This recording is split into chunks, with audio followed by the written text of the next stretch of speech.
Tiniyak naman ng NAPOLCOM at Angeles City Police Office na hindi sila nagpapatumpik-tumpik sa pag-iimbestiga sa kaso ng pagbaril kay Salman. Habang gumugulong ang investigasyon, tinanggal muna sa pwesto ang dalawang pulis. Nagbabalik si Angelica Simpao. Nililib na sa pwesto at nasa holding unit na ng mga pulis sa Angeles City Police Office o ACPO sina PO1 Aizel Dayan Marie Lopez na itinuturong bumaril kay Salman Pundato Makan at si PO1 Osmond Rivera. Ayon kay Police Senior Superintendent Enrico Vargas, Director ng Angeles City Police, kaagad na isinailalim sa investigasyon ng dalawang pulis nang mangyari ang pamamaril noong 5 ng Oktubre.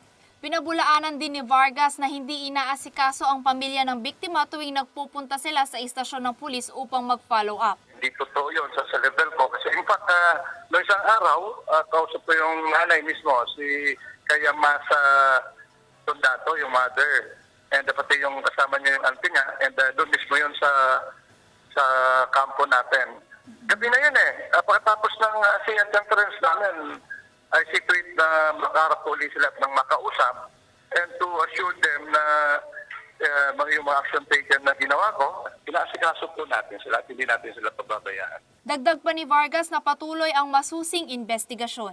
I will not and will never tolerate ng mga ganitong insidente. Pero kung ano po yung tama at legal, yun po yung gagawin natin sa Angeles City. So rest assured na pabibigyan natin ng lunas yung problema o yung insidente na nangyari. Bukod sa Investigating and Detective Unit ng Angeles City, naipaabot na rin sa National Police Commission o NAPOLCOM Region 3 ang insidente. Hindi ko pa pwedeng i-elaborate kasi we are investigating outside the police report. Samantala, makikipag-ugnayan na ang NAPOLCOM sa mga magulang ni Salman. Kung mapatunayang guilty ang mga pulis sa gagawing pagdinig ay maaring masibak na sa serbisyo sina PO1 Aizel Lopez at PO1 Osmond Rivera. Ako si Angelica Simpao, nag-uulat para sa Metro Central Luzon News.